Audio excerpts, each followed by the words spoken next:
Hello, welcome everybody. I'm Laura Milliken. I'm the director of Spark New Hampshire.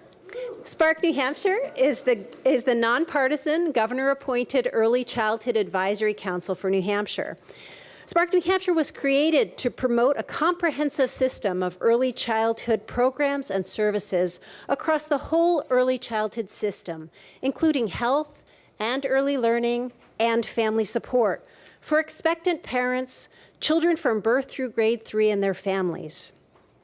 So first today, I'd like to thank our generous grantor for this event, the Endowment for Health.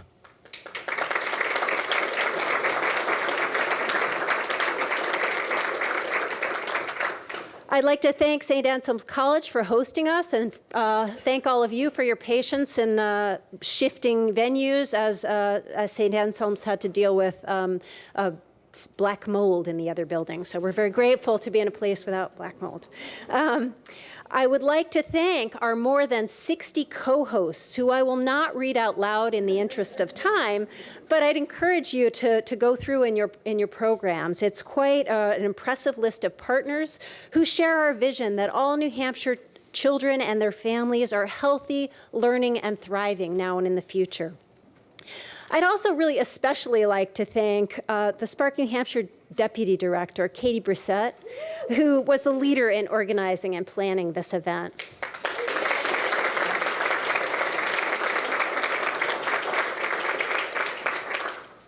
If we want New Hampshire to thrive into the future, we must create the conditions for our youngest generation that they need for healthy growth and learning. Significant advances in developmental science in recent years have provided us with a blueprint for how to do just that. We now know that early experiences literally shape the architecture of the developing brain, and the active ingredient is the serve and return nature of children's engagement in relationships with caring adults. We also know that some kinds of stress can derail healthy development. Certain experiences are so severe or chronic that they produce toxic stress responses in children, which damages the developing brain architecture, leading to lifelong problems in health, learning, and behavior. But we can create conditions that promote healthy brain architecture, that reduce toxic stress, effectively catching kids before they fall. And we know you can't build something sturdy on a shaky foundation. So we must focus on shoring up the foundations for children in the early years of life. And that's why we created the Framework for Action. It's a set of action steps that are grounded in the science of what children need for health and well-being. And you'll find it on your tables. It looks like this. Now, the questions that we're asking the candidates today are drawn from that Framework for Action. On our website, you'll find our accompanying policy paper that explains why we chose these priorities, where we are on the state and federal level with them, what challenges we face, and what recommendations we have to address those challenges. Now, on your tables, you'll also find a handout created by New Futures that updates you on recent early childhood policy advances since the framework was introduced in 2016. If you have not done so, please check out Spark New Hampshire's website at sparknewhampshire.com. There you can check out how children and their families are doing in our state on our interactive data exploration tool. You can also get information about Spark New Hampshire's council and committees. We would love you to get involved in our committees. You can find out when they meet and what they do. We also have information on the website about the 11 regional early childhood initiatives throughout the state and the amazing work that they're doing. If you don't already do so, please follow us on Twitter and like us on Facebook. And if you've not taken our pledge to young children, you can do so on our website at Take Action. There are also some cards on your table if you haven't taken the pledge. Please do so, and we'll add your name to the 1,000 or so people on the website already. I also wanted to remind you that Spark New Hampshire has a number of public awareness tools to promote the importance of early childhood. We do a research-based presentation that many of you have seen called Children, the Bedrock of the Granite State, which we'd love to help us bring to a leadership group in your area. We also have a number of videos we can make available for your use. And you can see all of these tools on our Public Awareness Toolkit tab on our website. So I know you all have your phones with you, so please feel free to live tweet today. We're using the hashtag SparkNH Gubernatorial Forum. Also, today's event is being videotaped and transcribed, so we'll post everything that's said by the candidates on our website, and we'd love you to share that far and wide so that everyone understands that investment in early childhood is critical for the future of the Granite State. Well, I'd now like to introduce our moderator, who's Scott Spradling. Scott is an Emmy Award-winning former reporter, anchor, and political director for WMUR-TV.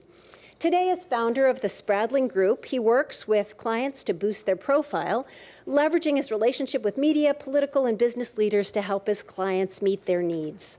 As president of the board of Early Learning New Hampshire, who's the fiscal sponsor for Spark New Hampshire, Scott is committed to ensuring that all New Hampshire children have the opportunity to reach their full potential. Scott is really exceptional in his deep commitment to ensuring New Hampshire's youngest citizens get the best start possible. And we at Early Learning New Hampshire and Spark New Hampshire like to think of him as our knight in shining armor. We're incredibly grateful for his ongoing support. Please welcome Scott Spradling. Thank you. Wow. My goodness. Thank you very much, Laura. That was an incredible introduction. Can all of you hear me all right? Does it sound okay? So first of all, I learned very early on through early learning that as long as I'm listening to what Laura, Jackie, and Katie tell me to do, I stay out of trouble. So thank you very much for that. I also need to recognize the fact that here we are on the first full day of campus here at St. Anselm College. Just yesterday, I dropped off my oldest, who is a sophomore here. His first class is in about 15 minutes. He's asleep in that building right next door. So if at 9:05 I suddenly bolt out of the room, it's because I'm trying to go wake him up. So thank you all very much for being here for our second New Hampshire Gubernatorial Forum on Young Children. As Laura said before, this is our program for this morning. Again, we have a full page of sponsors, and I think it really underscores a couple of important points. Number one, we have a wonderful alliance of interests across the political spectrum who are deeply interested in the issues that we're going to discuss this morning. Secondly, and to me, very importantly, the governor himself and our two major candidates on the Democratic side of the aisle were quick to say yes to this event. The only challenge that we had was in finding a schedule hole that fit all three of them, but that the interest in being here was very high. We thank Governor Sununu for doing this for the second year in a row and having this conversation. And we believe, again, that reflects the very nonpartisan, data-driven conversation that we intend to have here this morning. A few basic ground rules that we're going to do. I think in the honor of the passing of John McCain over the course of the weekend, I think we can all approach this with a sense of humility and civility in our conversation. There may be things that you... Thank you. Thanks much. There may be answers that you hear that you're not crazy about, and there may be answers that you hear that you absolutely adore. I think what we'll try to do is just lop off the emotional extremes of this morning's event, and if you hear something you like, a little bit of polite applause is fine. We will save the catcalling, the booing, and the campaigning for an event held in another state because they don't know what they're doing. We do. So thank you again for being here. We are just moments away from the arrival of Governor Sununu. He will go first. By structure, what we have out of our audience is a handful of folks that have worked with us not only on the questions based on our framework, but have the specific questions themselves. So you know who you are, and you know the order with which you'll be asking the questions. What I will ask is Amy Brooks. Where's Amy? There's Amy. So you'll be first, and I know the microphone is there for you, so you can stand right up. For each, once the question is asked, what I will do just for show flow is to have the next person in line step up and be ready to ask the next question. You can introduce yourself, go right into the question. My role here is really facilitator and traffic cop. These candidates are here and giving plenty of time, but also have tight schedules, so I will try to keep things moving. I may have a quick follow-up on an answer that they've given. I may not. We have a grand total of only 10 questions to get through, and we've advised the candidates to try to keep their answers brief. Don't go into the war and peace story of your life. Maybe give us the abridged version, and that way, hopefully, we can get through all 10 questions. Governor, welcome. Thank you so much for being A lot of here. friendly faces out there. Absolutely, many friendly faces. Thank you so much for being here. Absolutely. You kidding? I am now officially watching the clock because I know you have a tight time schedule. Do I? I just explained to the I don't, actually. I'm good. I explained to these kind folks that we have 10 questions. We're going to do our best to get through all 10. Sure. If we do, great, and if not, we respect your time.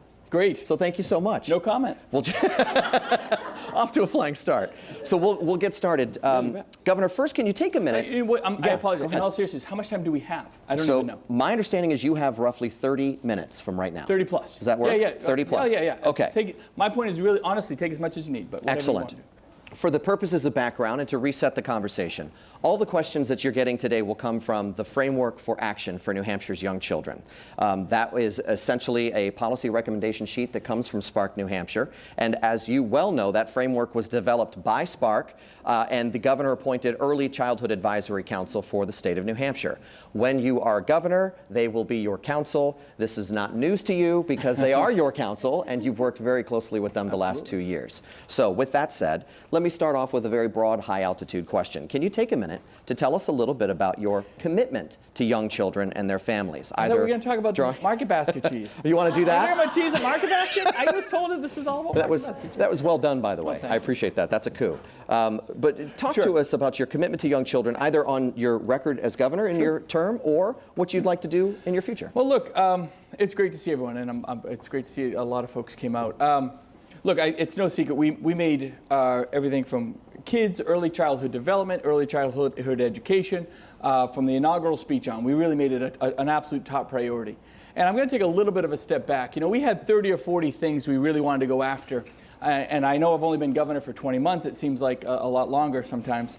I just asked Valerie. She reminds me all the time. For those of you who don't know my wife, she is not political. She does not like politics very much, but she has been kind of my muse, if you will, when it comes to this issue. She understands it at a very, very deep level. She was a special ed teacher, a kindergarten teacher. She got her master's at Harvard in early childhood development and psychology. And, you know, when I have questions about really how things work, because I'm the engineer, I want to design the system, how it works, what outcomes we should be looking for. She's been tremendous. And when I got elected, she was the first one to come to me and she said, "Now remember why you ran for governor." And it was a great point for me. It was like literally like the day, it might even been the night of the election, when we had won. And she said, "Now remember why you did this." And I said, "It was about our kids." And she said, "Yes." And what she really said there was, don't lose that focus. Don't go to Concord and let all the political rhetoric drive you into something else. So we focused on the things that I knew were going to be the hardest. We focused on kindergarten, right? And everyone, I think, knows that story now. Everyone came to us and said, "Governor, you know, you talked about kindergarten in a campaign. You know, you really can't do that, right?" Of course you can. Of course you can. If you design it the right way, you put the right emphasis behind it, you're willing to put some political capital where it really needs to be. And they said, "Well, no governor's even proposed that before. You got a Republican governor with the Republicans? Oh, that'll never happen." We got it done. We got it done. Did it get done exactly as I imagined it? No. I mean, this whole Keno thing, boy, it's been gone gangbusters. God bless it. And I'm going to tell you, it wasn't really my idea, but it's really worked. It's worked out very, very well. I mean, the revenues to the state are huge. We're doing a big Keno night in 3 weeks, by the way, so we want everyone to go play Keno. But the reason I focused on the kindergarten, it wasn't just a big win, but it really set the tone for all the other things we wanted to do, which were going to be mental health, prevention in schools with opioid programs, behavioral health issues, the DCYF crisis, which, as I think a lot of folks know, we took head on. We got rid of management. We brought in a whole new team. We've really made huge leaps and bounds and strides. The reason I bring those issues up is because it's all connected. No longer were we going to treat education over here and abuse kids here and mental health here and opioids over here. We were finally going to, as a government, really appreciate that all these things were tied together, which makes it a lot more difficult. There's no doubt about it. But that's the only way you're going to get the outcome. So, I mean, we can go over all of those issues individually, but I think we've made huge strides in all those different areas. Is it all going to turn around and be perfect tomorrow? No, of course not. Right? And I think that's why, for so long, there wasn't leadership to get behind some of these initiatives. Because they said, well, we're going to put a lot behind it. Are we really going to get the results by the next election? That's how people used to think. Right? That's really the mentality we're trying to change in Concord. You have to think 5 and 10 and 20 years down the road. Because as Valerie said, That's why I did it. I did it for my kids. So when I'm looking at Leo, who's 5 years old, I'm not worried about him, although he's going to kindergarten this year, which is great. But it's not about what we're going to provide him in the next 2 years, but we're really going to create New Hampshire a structure, a long-term structure in New Hampshire for 5, 10, and 20 years down the road for my kids, for your kids, for all of our kids, that we can really count on and that they can count on in the long term. Governor, thank you for that. As you know, in working with Spark, advances in the science of early childhood development now show that early experiences in a child's life actually shape the architecture of his or her developing brain. And children who have strong foundation in the early years are more prepared to become productive contributors to our communities and our economy. So children truly are the bedrock of our Granite State, and we're very proud of it. I'd like to transition now over to our series of questions from our special guests. I'd like to start with Amy Brooks with a question on quality childcare. Amy, good morning. Good morning. Oh, hi. Can you hear me? We know that quality early childhood programs, such as childcare, Head Start, preschool, can ensure the next generation has the opportunities and skills they need to succeed in the 21st century workforce. But one of the challenges facing states is that they often lack a system of assessing and communicating the level of quality in early care and education programs, which refers to those policies and practices that provide children with safe, stable, interactive experiences that can improve developmental outcomes. What are your thoughts on how the state can best ensure quality and communicate that to families? So something we talk about is like the QRIS system, right? So we've, again, something that's been talked about for years. No one's really gotten anywhere on it. One of the biggest frustrations, I'm going to take my governor's hat off for a second, just as a parent, right? We have a lot of parents in this room, I'm guessing. If you want to know what options are out there for you and your kids, where do you go? How do you know? How do you know if that daycare over there is doing what they need to do for outcomes, or that kindergarten over there, or that preschool over there, or this third-party center that's providing some sort of services? Right now, we're very community-driven, so we really rely on the word of mouth a little bit, right? Yeah, I'm an engineer. I'm about data and outcomes and accountability and a return, on what we're getting as an individual or as a business. So simply as a parent, it's a very frustrating system to navigate through. We absolutely need a system where you can actually start seeing at a minimum, what services are provided, right? And then you can start looking at a ranking system that really says, well, these guys meet certain metrics and these folks don't. The hesitation that at least I can tell you I have there is whatever we do, we have to set it up right, because what you don't want to do is create a purely punitive system. Right? The goal of the system shouldn't be, and this is what has happened in other states, they set a system so they can penalize these guys to make sure they get up to that level. Well, you want everyone to get to a certain level, of course, but I come at it from a customer service aspect first. Does that require a little bit of funding? Absolutely. Should we look at doing that? Absolutely. We've talked about it in depth, and to be honest, I didn't even know. I mean, Valerie used to talk to me about it in terms of, hey, how do we know who's good and who isn't, right? Just as a simple, this is kind of the simple parent speak. But when we look at I think some of the proposals that have been out there, if we set it up the right way, it can be effective. It'll take some money, not a ton. I mean, it's millions, it's in the millions of dollars to get the system where you want it to be. But I'm also a believer, do you have to buy the Cadillac?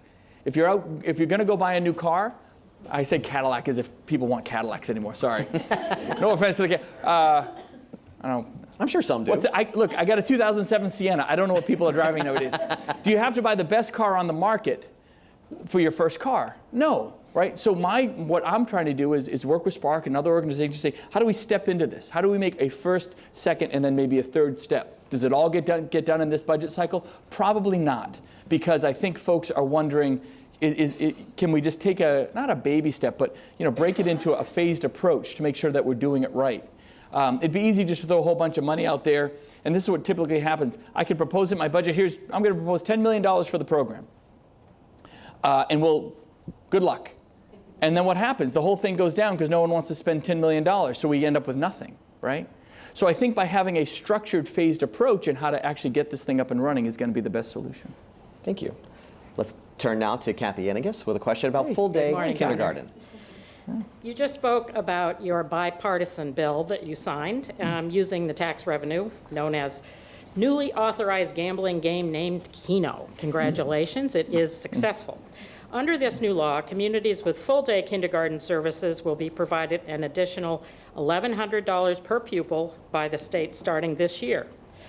But the bill doesn't close the gap completely for all school districts. What will you do to close the gap on funding for full-day kindergarten?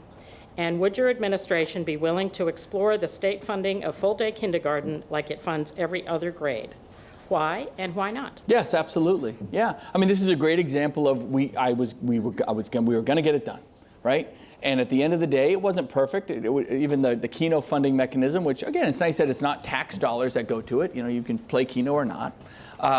It ends up funding it, and I think it's 80% this year, and it gets to 100% next year, which is great. And we have, you know, a half dozen to a dozen new schools coming online this year, with more that are likely to come on next year. Again, the towns still have the choice to do that, of course. There is a very powerful sense of local control. I do not believe the state should be mandating everything out of the state as it comes to education, except maybe starting after Labor Day. We're going to talk about that later. But, yeah, so this was a great and a huge first step. And I think, you know, some of the detractors in the legislature, I think, tried to make the steps. They actually tried to make the bill so good that they thought it would fail, right? But we got it done. So look, kindergarten is part of the K is a K-12 system, right? I don't think different grades should have different rules when it comes to funding. So we'll keep fighting for it, and we'll keep pushing to try to get there. Absolutely. Governor, before we turn over to Tom, a quick follow-up. It sounds like, as according to news reports, that the overall overarching issue of education funding, rich communities versus poor communities, is going to be a hot topic of conversation in 2019. Can you give us your take on what you anticipate that conversation is going to look like? So there's a couple things. We have a couple ideas that are on the table in terms of changing the structure a bit. Look, fundamentally at 30,000 feet, I'll say that we have, let's back up a little bit again. We have the most representative body of government on the planet with the House of Representatives. 400 members of the House of Representatives that represent only 1 million people. That means you, the people, have all the power in the world. And that is really the voice. That's why we let the legislature dictate, for the most part, at the state level, how the money is spent. Right? There's immense accountability in that system because it's truly the people's voice. It's a great way to do it. And they're all volunteers, to beholden to nobody. Well, they get $100 a year. So it is a great system in that sense. When it comes to education funding, they're limited in terms of how much, and it's the adequacy funding piece, it's filling in the gaps a little bit here and a little bit there.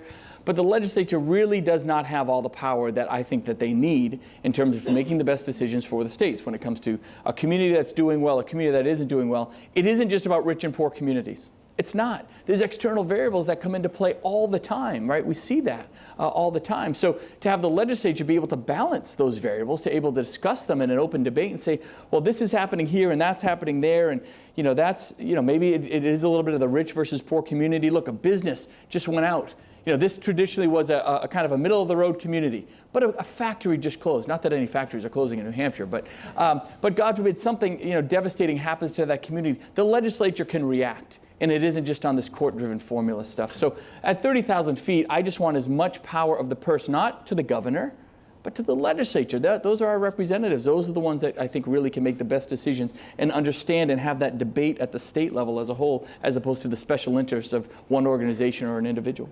Thank you for that. Tom Raffio joins us. Good morning, Tom. Good morning, Governor. Thank you for being here and for your commitment to the most important area. You all know this, but how we treat children 0 to 5 is the most important area, so I really appreciate that. And I'm speaking on behalf of the Coalition for Business and Education. I'm also on the Early Learning Board, and plus I only can wear this tie 2 or 3 times a year, so I appreciate it. So one of the most important facets of development that we sometimes overlook is social and problem-solving development. Skills like persistence, attention to detail, learning to play and work well with others are all foundational to more complex skills that develop later. These are skills that business leaders and best companies such as Northeast Delta Dental identify as essential in their workforce. What will you do to make sure our public programs are supporting not just cognitive, but the social and softer skill development of children, such as your son knowing that it's 9 o'clock means 9 o'clock? He better be on his way to class right now. Thank you, Governor. Thanks, Tom. Huge issue. huge issue, and I could talk about this for 30 minutes in terms of how it impacts not just the workforce, it impacts individuals' abilities to cope with stress, what schools are actually doing to red flag certain students that are having issues, whatever it might be.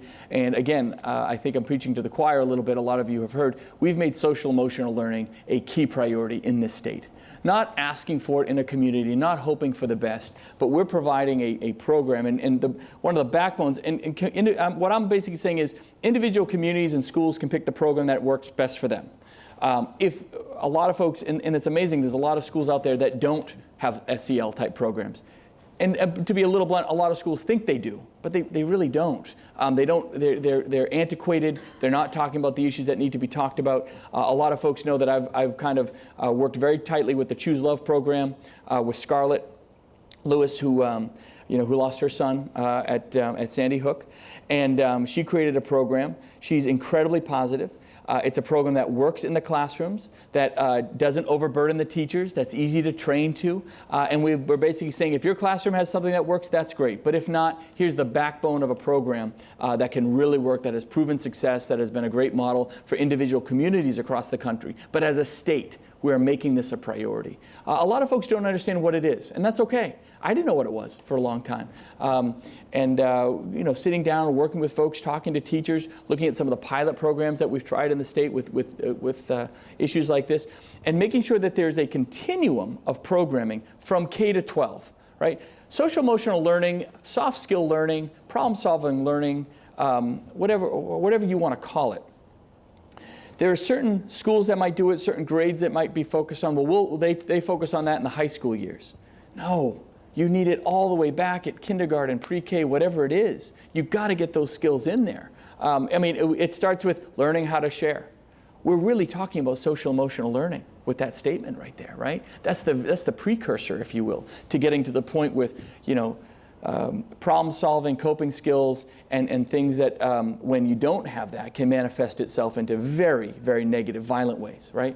I mean, that's a big issue. Do I think social emotional learning solves everyone's emotional problems in schools? No, that's not the point. The point is that you have a system that students can rely on, a support system that is there. For so many students right now that are walking through their halls feeling like nobody cares about them. They don't know how to deal with their skills. They don't know how to deal with whether you want to call it anger management, whatever it might be. And they're dealing with it in very unproductive ways. And whether it's with violence or drugs or whatever it is, those are all negatives that aren't just in the moment, but that can last a lifetime. So I'm a big believer you got to have those programs in there. We're the first state to ever champion these programs at a statewide level. We're making it a priority. We actually hired somebody. We didn't even have money in the budget. Over at education, education budget's so tight, but because we're putting it into the middle of the budget, I brought my own staffers on. I brought somebody into my staff to basically farm out so that we're going out talking to schools, talking to teachers, talking to communities one-on-one to understand what these programs are, how to implement them. It doesn't take a whole lot of time. I think at the high school level, it's something like 15 or 20 minutes out of the week for a student, right? And to having a few teachers that drive that, whether it's in their study hall periods or something like that, really drive a program and start getting it to be not a new thing, but just part of the culture, part of the curriculum. This is just what we do, right? And when you do that, it doesn't become a burden. It just becomes something that I think, to your point, create amazing, I guess in the professional world, we'll call it the soft skills of the workforce that are really driving positivity to the future. Governor, we now have a question on family health and well-being. I'd like to welcome Jake Berry with a question about parental substance use and children's well-being. Hi, Jake. Hey, how are you? Thank you so much for being here. As you know, the wide availability and addictive potency of opioids are a large part of why we face a crisis unlike any we've seen before. And because substance use impacts adults' ability to foster the healthy development of children, we have to make sure that our response to this problem includes responding to the needs of children in affected families. At the end of 2016, there were 977 children in New Hampshire state custody. Grandparents and other relatives caring for children and the foster care system are taxed. How would your administration deal with the immediate needs of children who live with their parents' addiction every day? Absolutely. We are dealing with it. We're dealing with it very aggressively. People were shocked when I came in and I got rid of, we asked the DCYF leadership to step aside because they were not getting it done. It was embarrassing. right? We put funding exactly where it needed to be within the DCYF program because, again, it's all interconnected with opioids. We're very locally controlled and locally driven here. And if you want to talk specifically on opioids, if you remember what I used to talk about in 2016 when I talked about prevention programs in schools, I said they stink because they did. They did, and we're finally making a turn there in implementing programs that I think aren't just in the moment. The 11th graders talk about opioids, the 5th graders just talk about drinking. Let me digress just a little bit. If you haven't heard the story before, when my son, he was in 5th grade, came home with a flyer, and in his DARE program, they talked about smoking and drinking. That got me angry as a parent because they weren't talking about opioids, they weren't talking about marijuana, they weren't talking about pills, they weren't talking about all these things that were already in his school and that he was going to be very drastically experiencing in middle school. So as a parent, my message was, we need to wake up and start talking aggressively about this stuff. I think there has to be a narrative in terms of prevention, again, starting in first grade, about what's good for you, what isn't good for you, that builds and that is proactive, not just responsive, right? A lot of our prevention programs are responsive. We need to be proactive in terms of the discussion and where it's going. And you have to look at all the aspects of addiction. It is not just about opioids, people. It isn't. We have had a state of addiction for decades here. It is about alcohol. It's about marijuana. It's about pills. It's about opioids. It's about meth, right? The spikes in meth we're seeing right now. So that's one of the dangers I see out there, that we keep talking about opioids without realizing that that is simply the latest and most horrible symptom that we've seen because the health crisis is so immense. But again, if we want to build a system for the long term, we have to really, really invest in it for the long term. Foster care, we finally raised rates for the first time in years. We're finally promoting a foster care system and cherishing a system that provides the flexibility that a lot of these kids need until their parents can get back on track. Well, how do you get their parents back on track? How do you get these children the support services they need? You fund it. Right? We funded 40 new positions in DCYF alone in the past 20 months, right? I mean, it was a disaster. I don't know what was going on before we showed up. And I'm going to be very blunt about that because simply as a citizen, you should be angry about the lack of leadership that was there. We brought in a child advocate. We had a choice between a lot of different child advocates. And there were great people there, to be sure. You know who I picked to be the child advocate? The toughest one I could find. Moira's probably not here, but if you haven't met Moira O'Neill, you got to go meet her. Boy, she doesn't hold back, right? And people said, my goodness, you know, she's brilliant, she's really good, she's going to really hold the state government accountable while you're governor. Are you sure you want that? Absolutely, we want that. We need that, right? We need to have folks looking right back on us and holding us accountable and saying, this is where it's working and this is where it isn't, right? We brought in leadership from Ohio, we brought Chris Tappan back. We brought in Joe Ribson. Jersey Joe, as I like to call him, from New Jersey, one of the states that really turned their system around. I said, I want the best and the brightest. I don't care what their political affiliation is, I just want the best people here. And we found them, we got them, we brought them in. Right? I said, outline us for exactly what the steps need to be. They outlined it and we did it. Is it going to get better? Is it going to get better overnight? No, of course not. This really is probably a 2 or 3 year issue that we really have to create the structure, which we've done, and now start really churning the results. Walk into a DCYF office right now. Morale is finally up. When I went to the Portsmouth office in February of 2017, all these young individuals, mostly women, young women, they look beaten. They look devastated because this was their passion. This was their life. This is how they wanted to give back. And the system had completely let them down. They were telling me stories how they had to pull out $20, $100 out of their own pockets after we paid them pennies, by the way. Their own pockets, they're putting up money to get a mom, to a hotel for the night so she wouldn't get abused, right, by an individual and get their kids safe. They're just pulling money out of their pockets to do it. That's shameful that we had a system that had let them down like that. Has it completely turned around? No, but the strides we've made are huge. I mean, a couple months ago, we had the first time, and I think it was something like 6 years, where more people left foster care than came into it, right? That's a positive blip. That's a good blip. Now, we have to get more months like that to kind of track, but there's no doubt we are tracking in the right way. We're doing the right stuff. I'm going to take credit for one thing, putting a lot of emphasis on it and bringing in the best team we could find. I'm not the expert. I'm not. But I'm really good at finding the experts, empowering them, encouraging them. And finally, the last piece I want to talk about is workforce.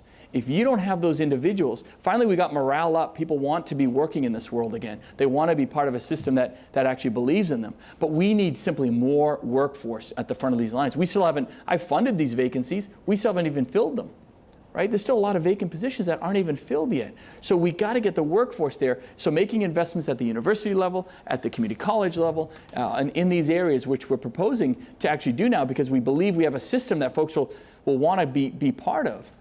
That is going to, I think, going to take a huge burden off some of the stresses of the individuals where the caseload is still a little bit too high, where some of these individuals are still looking to have a couple of those desks next to them filled so they're not doing 20 or 30 cases at a time, but they can get back to a 12 to 17 case, quote unquote, normal level of casework. Even that's a little bit high, frankly, depending on the workload. That's the last piece I'll add in there. I know I'm giving too long of an answer, but there's a lot of pieces to this puzzle. Workload, not just caseload, right? It's not just the number of files on your desk, but certain files take a lot of work, certain files don't. We need a system that finally measures not just in terms of she has 15 files on her desk, that's too many, and she has 9 files on her desk, she could have more work. No. The level of those cases, the stress on that system is really important to understand. So that's where the balance and I think the metrics really have to move to, not just in terms of cases, but workload. Governor, our next question comes from Christina D'Alessandro on paid family and medical leave. Thank you, Governor, for coming today. We know that 69% of New Hampshire children under the age of 6 have all available parents in the workforce. Working people are often balancing work while caring for children and caring for aging parents. However, 2/3 of our workforce currently lack access to paid leave to care for a family member. Research shows a clear link between families' access to paid leave, paid family and medical leave, and children's positive health outcomes. So my question is, do you support creating a family and medical leave insurance program that will ensure all working people in New Hampshire have access to an adequate length of leave supported by partial temporary wage replacement when they need to take time out from work to care for themselves, to care for a new child, or a family member who's sick or in recovery? And if so, what will you be doing as governor to make this program a reality? So I absolutely believe in a paid family medical leave program, and I absolutely will never support one that will fall apart in a matter of years. And that's exactly what we had with Bill 628. It stunk. It was a disaster, right? When my insurance commissioner stand up and my employment security commissioner stands up and says, we cannot vouch for the financial sustainability of this program that they're proposing in this bill. You know what that means? That means a single mom with a few kids that needs family medical leave that she might pay into the system for a few years, and then a couple years down the road, it might all fall apart. It's exactly what they said. You think I'm going to sign that bill? How irresponsible that would have been. I believe there is a solution, and their solution comes in a truly voluntary program, which 628 was not, right? You can't tell people they have 24 hours to sign a piece of paper, otherwise they're stuck in the system, right? That's not a voluntary program, right? Think of it a little bit like Aflac. When I worked at Waterville Valley, we had Aflac, right? Aflac was essentially an insurance provider that came in. You could buy their insurance, you couldn't. They made their presentations. You could invest in the program or not. Whatever you wanted to do, it was like, the extra insurance that you could get. That's a purely voluntary insurance type system. I think there's a solution there. That's what I'm trying to create. That's a voluntary program that doesn't create an income tax, which is exactly what 628 was, right? You might not want it to be in the program, but if you didn't get a piece of paper certified by a notary in 24 hours, you were stuck in the system. Are you kidding? Right? That's a false bill of goods, right? We can't have that because that will drive, the only way to pay for systems like that is with a broad-based tax. I'll never support that. You shouldn't want that. Nobody should want that, right? So I want a voluntary system that really works, but it has to be financially sustainable. The numbers that they showed in that last bill just were not financially sustainable. So I've charged them. I said, look, let's study this thing. Let's bring in experts. Don't let the legislature try to decide what, and the advocates who are getting paid by special interests decide what the bill should look like. Let's bring in insurance companies, insurance experts, people who have looked at this stuff before, who understand how these markets work, to really put a viable solution together that we can vote for and pass. 628 was not it. It was quite a disaster of a bill. They were hoping very strongly, and I work closely with the advocates on both sides. But it was very clear to me at the end that the folks that wanted that bill to pass were just praying that the political pressure would get it done. Political pressure is never a way to get anything done, not if you want it to be sustainable. And I really am concerned, or I was when that bill got close to landing on my desk. I got, my goodness, what happens to those individuals when this system falls apart financially? Because nobody could vouch for it, right? Nobody could vouch that the money would be there down the road. I mean, let's think about this. Let's do the math on it. And They were saying that it would only cost everyone 1/2 of 1% of their salary. But every year, technically, everyone could take whatever it was, maybe it was like 4 weeks of vacation, 6 weeks, I think is what they came up to, about 6 weeks, which is a lot more than 0.5% of your salary.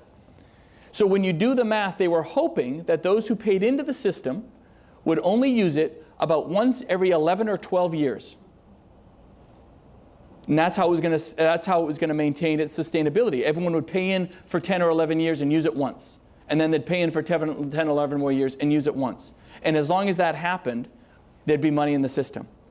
Does anybody think that that's going to happen? Would you pay into a system knowing, and not to mention, you're not going to have any medical issues. You're not going to have any, I mean, mostly this would be for people that want to have children, are having children, young families, for dads and moms. I love the concept, but don't tell me they're only going to use it once every 11 years and we'll hope for the best from there, right? That was not a solution for us. So I want it to work, I really do. But it should be a voluntary program. I think we should have experts driving the solution here in the financial sustainability, not political pundits. Governor, I'd like to welcome now Rebecca Witkowski. Good morning.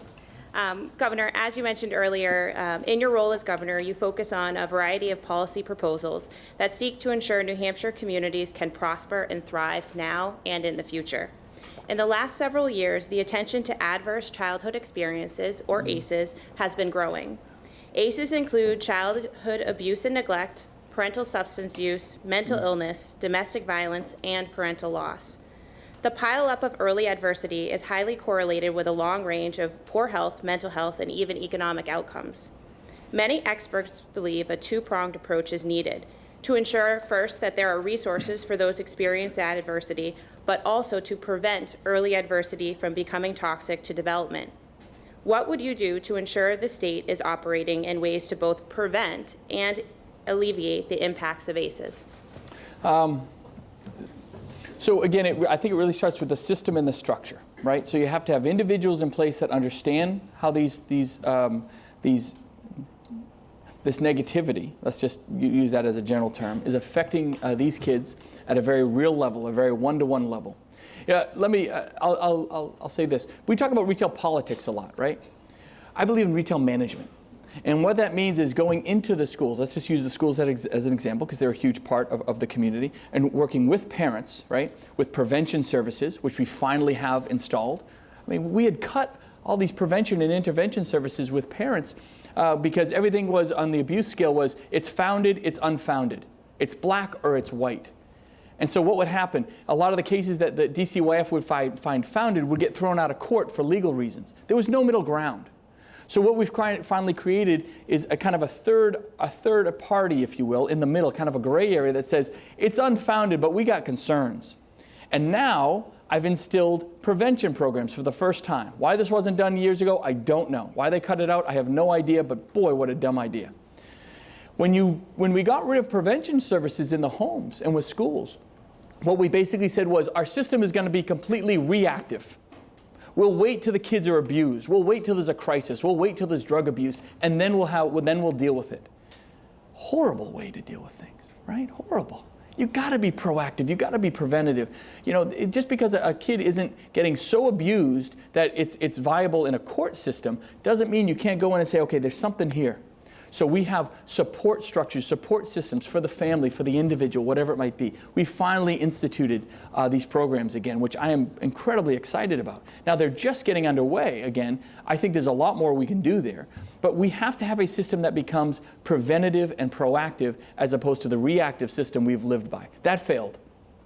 And let's remember, I'm preaching to the choir, I get it, but let's remember, when that system fails, it's failing for some 6-year-old kid that's getting the snot beat out of him every day.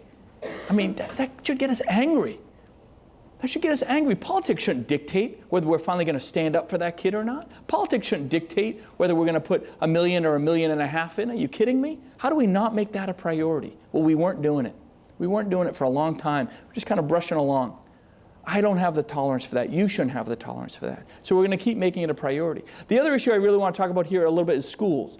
So we had a system for a long time where we were focusing on make sure every kid gets a diploma. Well, you know what we were doing when we were saying that? We're saying get the kids through the system as fast as they can. Just get them to graduate so we can take credit for a high graduation rate. That's not enough.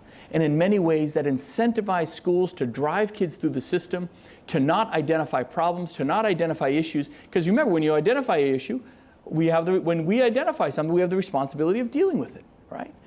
So we have to empower schools to identify those issues and be part of that solution. They have to be part of that solution, right? And so whether it's having schools work not just with social emotional learning, but working with guidance counselors, working with teachers, working with kids as individuals. We're going to manage in a retail way, one-on-one. We want schools to manage in a retail way, one-on-one. What's happening with that student and that student and that student? How can we identify things? Are there other supports that are there? Do the teachers in the schools know what resources are available to them in their communities? Right? One of the reasons I focus so much on this hub and spoke model, this new opioid crisis model that we're completely rebuilding it in the state. We announced it a couple weeks ago. It's phenomenal because it's really community-centric for the first time. Whether you're in Pittsburgh or Nashua or Monadnock, we are finally going to be truly community-centric in terms of how we go about the opioid crisis, which means there is a single funnel, a single community entity. If somebody suspects something or needs resources in a community, they can literally go to their backyard, someone right in their neighborhood. They don't have to, someone in Bath, New Hampshire doesn't have to call down to downtown Manchester, who probably doesn't understand the issues that they're dealing with, right? But they'll have somebody in their community, in their county, in their region that will really understand the pushes and pulls to get them the services they need to be preventative, finally, instead of just reactive. I get a little emotional about it because, you hear about these things before you become governor. And then you realize just how big some of these holes are. These weren't problems. These were crises. And we just weren't talking about it the way we need to talk about it.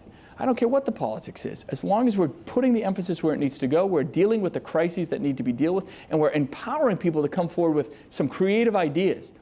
You cannot get change by pushing harder in the same direction. And that's what we were doing for a long time. The system isn't really working. We'll give it more money. No, the system isn't working. We need to push in a different direction to get real change. We'll put the money there too, don't get us wrong. But you got to have the courage to go in a completely different direction sometimes. And that's what we're trying to do, empower individuals to push in a different direction.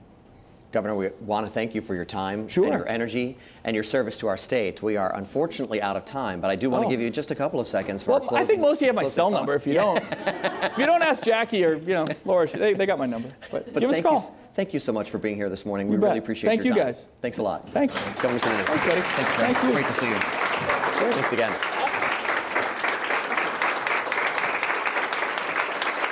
Welcome back to the second half of our program. Thank you all very much for joining us.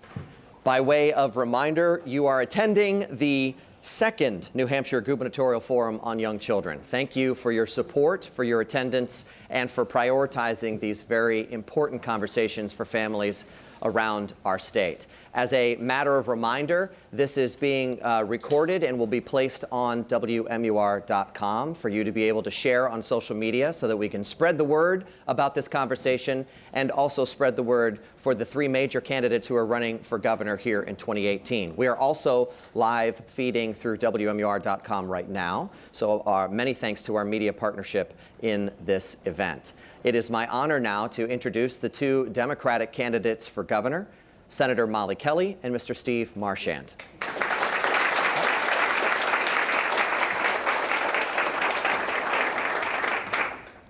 For the purposes of refresher for the two of you, just to let you know, all of the questions are essentially drawn from the framework for action for New Hampshire's young children.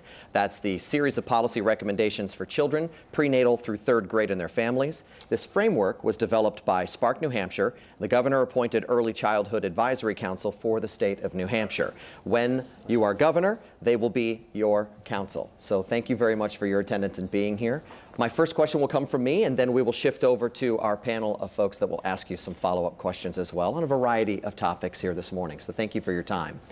My first question, I will direct it to you, Senator. You can go first, and then we will toggle back and forth for the first opportunity to answer questions. So for both of you, but Senator, could you take a minute to just tell us a little bit about your commitment to young children and their families, either drawing on your past record or what you are planning for the future? And good morning. Good morning. Thank you. Thank you, Scott. He's telling me to do this in a minute. It's almost impossible. Take two. But I want to thank you and thank the New Hampshire Sparks Advisory Council for putting together this great forum this morning and giving me an opportunity to talk to you about what is most important to me and always has been and will continue to be, and that is the real welfare of our children, all of our children. I will just tell you that, I can't even remember a time in my life where children were not in my daily life and continue to be. I think some of you know I'm number 2 of 11 children and the oldest girl, so I think that's we learned early on in our family that if one of us was to succeed, we all must succeed. And that is a value that I hold very close to me and will take with me to the seat as governor, because I believe that if one of us is to thrive, we must all thrive. And we know that about children. We know that. Also, you probably know as well, and maybe not, but my husband is here today too as well, Art. But we are the proud parents of 4 children and 7 grandchildren. But there was a time in my life when actually I was a single mom. And I had 3 small children. And I knew that I needed to go back and finish my education, and I did, and I took my children with me. It wasn't easy. It wasn't easy, but I knew that the education was our hope. It was how we were going to be able to move forward as a mother, as a provider, and to open doors of possibilities for my children as well. It was hard. It was hard work, and I truly understand what it's like to try to move through some kind of stability economically when you're going through that. I worked part-time and with my children, and it was difficult. I know what that's like to worry about putting food on the table. I know what it's like to worry about good daycare. I lived it, and I will never forget that. And that's why it's important to me. So many of the things that you are doing today, I look out and see so many actually friends, people I work with in the Senate for 10 years. And I'm proud of my record in the Senate and the work that I did as an advocate for children, because it is most important to me. As a young mother, very young mother, I was the La Leche League leader. I became a guardian ad litem in my career. And then to be able to spend 10 years in the Senate really advocating for our children and their best interests from birth all the way to adulthood, because we know how precious they are, and we know how important every single one of those children from birth on. I did come from a big family, so I feel like my mother has some credibility for being an authority. And one of the things that she always said that I remember is she said that every baby born has a right and needs to come home to a nest. And that is so perfect if you picture that. And so I feel that as governor, my job is to make sure that we keep that nest intact, that I work with all of you who are the experts to make sure that our community and our state supports each one of our children from the beginning till they reach adulthood. Because what I want is a New Hampshire where every child can thrive, not just a few, every single child. That's why I'm running for governor. And I want to thank you so much again for allowing me to be here today with you to talk about what is so important to me. Thank you. Senator Kelly, thank you. Again, welcome to Mr. Marchand. Steve Marchand, thank you very much for your time. Share with us your perspective on the value of early childhood development, either from your record or your agenda moving forward. Appreciate it. Good to see you, Molly. Always good to see you and to see all of you. I always take I hope you don't mind, a point of personal privilege whenever I'm on the campus of St. Anselm. I did it 2 years ago on this stage. My sister works here in food service. My dad, who's on a 6-week knee replacement rehab, and then he's 73 and he's coming back to work, also works at St. Anselm in construction and maintenance. The Institute of Politics was an armory, and we got it here.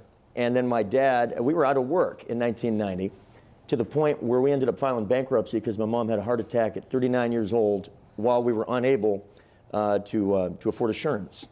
There was no hope. And then my dad got hired as a contractor to help build what became the Institute of Politics. And so I have an affection for St. Anselm. This place saved my family at a point when I didn't know what was going to happen. And so the level of affection I have for this college, although I am not an alum, exceeds that of many of your alums, I suspect. So I've told my folks I'll always mention that whenever I get a chance to be on this campus. We got a challenge in New Hampshire. I'm a dad. My older girl is going to be 15 in a week. Younger girl just turned 13. We got the lowest birth rate in America. We have seen the biggest drop in high school population as a percentage of any state in America in the last 10 years. We've lost a quarter of our K through 12 population in just the last 15 years. These are not coincidental figures. These are all elements that highlight that when we conflate being frugal with being cheap, we pay the price down the line. And as one of 6 states that do not provide state funding for pre-K, when we had to do Keno in order to finally budge our way to full-day kindergarten because we could not find the money in an almost $5.9 billion a year operating budget to find 20 to 30 million bucks to do what pretty much everybody else already does and knows is the right thing to do. Pay for kindergarten. We have long ago transcended, stumbled over, leapt over that line of frugality into downright cheapness. And we see that in the consequences for pediatric psychiatric services. We see that in not having pre-K, in the cheap way that we do kindergarten. When we know that our northern neighbors in Quebec have done the world's best study in how we can provide high-quality daycare that is accessible to everybody, irrespective of their income level. We do not have to go far to understand what we could do in order to get there. But one thing that we must say as leaders in a time of chaos, political chaos, is we got to be willing to pay for things. If you want things, you have to pay for them. And so I have gone around the state for a year and a half, and among the other things that I highlight as somebody who was a successful mayor and who audits city, county, and state governments professionally, born and bred in this state, is we need additional revenue in order to do the things that matter, many of which will be part of what we discussed today. So over the course of this time, I'd love to get into that a little bit, but I think it's going to be critically important when we take it on to the sitting governor, who I understand you just saw in the last hour, that we're going to have to do more than simply say we're not Donald Trump or not Chris Sununu or not Republicans. We will have to create and articulate an affirmative, alternative, positive vision about what it's going to mean for the next 20 years to be a Democrat, to be a New Hampshireite, and in our own small way, to be an American. And a big part of that is communicating that in order to stop being cheap and to go back to being fiscally responsible, early investment is the biggest payoff on the back end. Much of what you describe is at the bullseye of that, and we need to be comfortable having difficult but necessary conversations if we're going to get to the place that I think most of us know we need to get to. Mr. Marchand, Senator Kelly, thank you again for being here. Advances in the science of early childhood development now show that early experiences in a child's life actually shape the architecture of his or her developing brain. And children who have a strong foundation in the early years and are more prepared to become productive contributors to our communities and our economy. So children, we are proud to say, are truly the bedrock of our granite state. I'd like to shift now to questions that will come from some special guests, and I'd like to now introduce Amy Brooks with a question to start with Mr. Marchand on quality child care. Amy? Good morning. Hello. We know that quality early childhood education programs such as Child Care, Head Start, preschool can ensure the next generation has the opportunities and skills they need to succeed in a 21st century workforce. But one of the challenges facing states is that it is often, there's a lack of a system of assessing and communicating the level of quality in early care and education programs, which refers to those policies and practices that provide children with safe, stable, interactive experiences that can improve developmental outcomes. What are your thoughts on how the state can best ensure quality and communicate that to families? Well, first of all, there are certain elements of public policy where we're not even at the question yet of providing quality opportunity. We do not provide the opportunity. And that's where I'm the only candidate, and I've been pounding the drum for 2 years on this, to say that pre-K must be part state-funded pre-K. We're the only state east of South Dakota that does not provide state funding for pre-K. If we do not communicate through public policy the seriousness of purpose in committing to early education, early health care, and so forth, then why would we be surprised that we lack relatively young people and families to come here? We lack private investment because we are unwilling to make public investment. So in Quebec, for example, in terms of daycare, they have what is generally seen as the world's best study because we have over 20 years of ARC to study the outcomes from the work. It's not enough to simply assure daycare for families.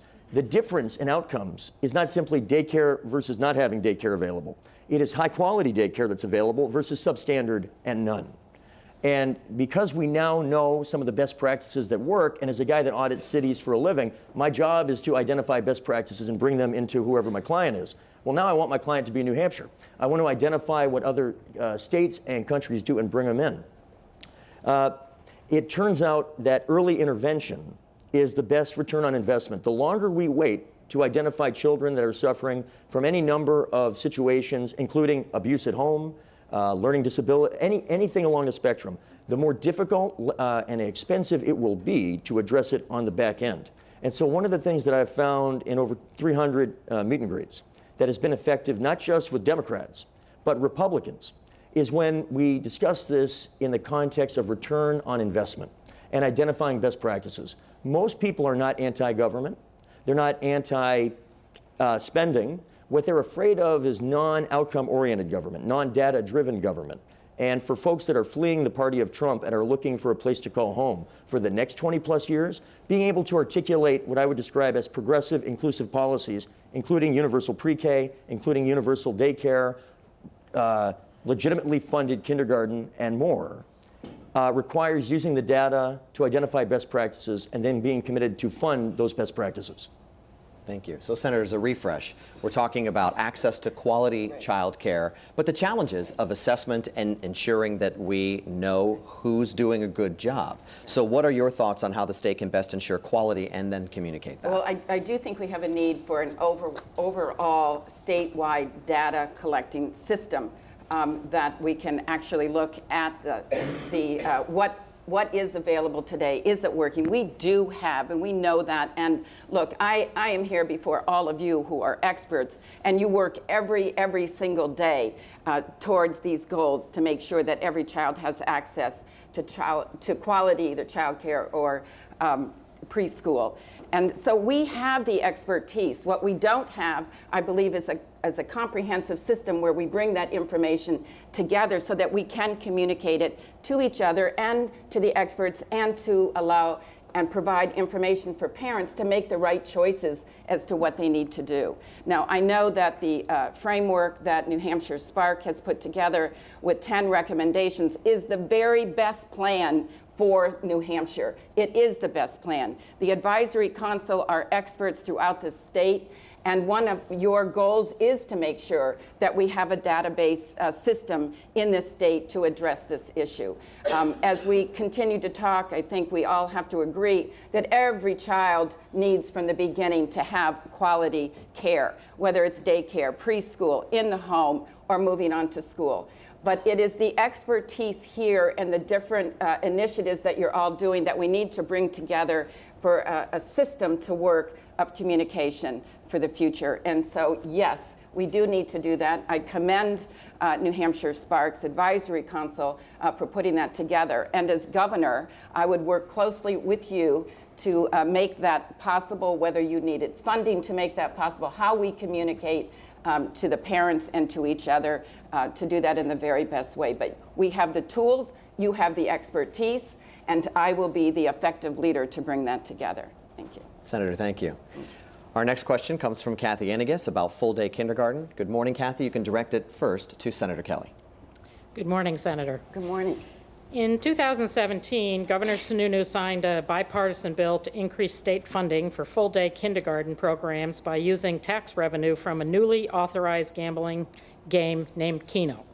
Under this new law, cities with full-day kindergarten services will be provided with an additional $1,100 per pupil by the state starting this year. But the bill doesn't close that gap. What will you do to close the gap of funding for full-day kindergarten? Would your administration be willing to explore the state of full-day kindergarten like it funds every other grade? Can you explain why or why not? Yes, is the answer to that, and I will explain why. Full-day kindergarten is a must we are ready. We are there. We have been talking about this, I can't tell you how many years. We know, I'm looking at someone here in the audience nodding her head, and she knows quite well, from Senator Shaheen, who was the one who pushed this originally, that every child has a right to full-day kindergarten. We are here. It must happen. The Keno is a way to, I think, compromise to move it forward. But we have a responsibility as a state to ensure that we have full-day kindergarten and fund it as we do through our adequacy formula for all children in the state. No matter where you live, what school you go to, every child has a right to the same start, a good start, and a quality start. And yes, I would fund full-day kindergarten through our adequacy funding as we fund education in the state. It is the wisest investment with the greatest return for everyone here in the state, and we need to make sure, I think of it in terms of we are going to have a body of elected officials who I know agree with this, and we are going to get this passed, and as governor, I will ensure that we have full-day kindergarten and it is funded. So, Mr. Marchand, talking about Keno, closing the gap on funding for full-day kindergarten, but it's not quite closed yet. What would you do, and how do you feel about state funding for full-day kindergarten? Well, Keno is a lousy way to do it. You do it the same way you should do all grades in education. You pay for it. And indeed, like I said a moment ago, it involves pre-K. We need to treat pre-K in the same way that we're talking about 1st through 12th grade and the way we should be talking about kindergarten. But this is endemic. This is part of what I would describe as more than 40 years of moving of the goalpost about what is okay to talk about in public policy and what is not okay to talk about in public policy. Right now, the definition, I would argue, of the Democratic success is to defeat the voucherization of public education, rather than saying we're going to fund pre-K. The definition of success from a Democratic perspective has been hopefully freezing what is already America's highest in-state tuition, instead of saying we should have a debt-free plan for higher education. When we, about getting kindergarten, but only if we can do Keno, and by the way, it's only 2/3 of the gap that we were trying to fill anyway, instead of saying if you think it's a priority, and I think we and all of us agree it certainly is, then you have to fund it. We need to yank the goalposts back, certainly towards the center, and I would argue a little bit towards the left, in terms of the future of what education policy should be and how we pay for it. If we do that, we will find that there is a coalition of folks well beyond a traditional Democratic base or that sort of thing who aren't just okay with it, but are eager to embrace something like that because of, as Molly mentioned a moment ago, the return on investment is unparalleled in the policy areas that we're talking about today. As a former mayor, let me tell you that if you are in a community that did not have the full-day kindergarten because you did not think you had the money for it, this plan did not provide sufficient surety that the money was going to be there to close the sale, that you would feel comfortable going to your constituents and doing it. In many communities, they already had that comfort level, but in the ones that did not only is this a really lousy way to fund key public policy, because I don't even like Keno in the first place, that's a different thing, but because it did not communicate clearly to the communities that were on the fence that the level of funding at a sustainable level was going to be there for them in the out years. Mr. Marchand and Senator, it was at this point earlier in the program with the governor that I asked a follow-up question. And in a sense of fairness, I'd like to give you a crack at that same follow-up. As we're talking about fully funding our needs and interests when it comes to education, I think we're all well aware that there are a number of school districts that are planning to try to make school funding and the follow-ups to our Claremont lawsuit dialogue a major conversation in 2019, and talking about the rich town versus poor town, have versus have not, however you might clarify or qualify that. Senator, I'll start with you first. What do you anticipate from that conversation and how important that dialogue is in 2019? It is important that, and I've said this before and continue to say, that every child has an equal opportunity for an education, a quality education, no matter where they live and what neighborhood or what school that they go to. We do need to equalize the funding across the board for the states. In the beginning, I was a part as a senator writing the adequacy formula, and we did that. And we made sure that every child in every community had what they needed for a base to continue to provide that education. It has changed over time. And it is not the same formula that it was before, and we're starting to see the consequences of that. I will also say that we have a governor today that is providing $100 million in tax breaks to the 3% of the wealthiest corporations in our state. That funding is what we can start with and to use to fund our public schools and also job training. But that's where that's going to come from. If we can give tax breaks of over $100 million to 3% of the wealthiest corporations, we can fund education equally for all students across the state. Senator, thank you. Mr. Marchand, your anticipation about this dialogue in 2019? Well, first of all, I think we're likely to get sued again because the discrepancy between the have and have-not communities is wider now than it was at the time of the first Claremont lawsuit. And I just spent 2.5 hours. We were both invited to a town hall forum in Claremont, and I attended. And it was 2.5 hours of questions on a Saturday night in Claremont. You'd be surprised how many people in Claremont are eager to talk to a gubernatorial candidate who wants to talk about education funding for 2.5 hours. That was going to the belly of the beast, and we talked about it. They are desperate in a growing number of communities because the gap is getting wider. And if we are serious about economic development in places like Claremont, much of western New Hampshire and northern New Hampshire certainly, if you do not have quality public education in a community, if the perception is that if you move there, you're going to have to worry about the quality of education, or you're going to have to commute 45 minutes to be in a school district that you do like, but now your quality of life is down the hole, they don't move there. And so it is a truism in my 20 years off and on of public audits. Smart public investment breeds private investment. It is not the other way around. And in Claremont, we had Republicans there and undeclareds, and they all agree that the way we do it right now is unsustainable. I will say, in terms of Governor Sununu, being on a stage with Governor Sununu in that first week in November, there are a number of places where I would argue he is vulnerable, not just politically, obviously, but also on policy, including this one. We should reverse the business profits tax cut. It's about $100 million a year.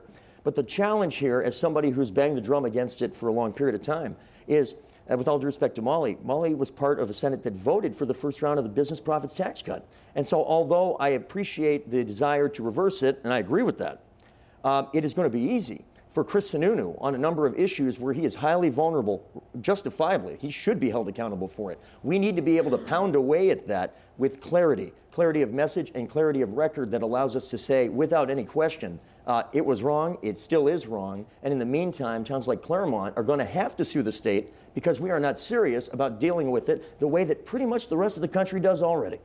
Thank you both for an answer to that. I would like to respond, Senator? if that's possible. I'd just like to respond to some of the comments that my opponent has made, in particular to tax breaks and my experience in the state Senate.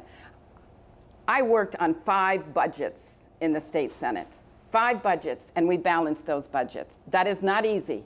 It is not easy, especially if you are in a Senate where you are in the minority, or the House is in the minority. That original tax break was to minimize and a compromise so that we were equal to the regions around us to move forward to balance a budget. But the tax breaks that have gone further under Governor Sununu are wrong and need to be repealed. There is a clear distinction, and that needs to be clear for all of you as well. The other thing that a governor does, and I would do when we talk about funding, is the governor starts the budget process.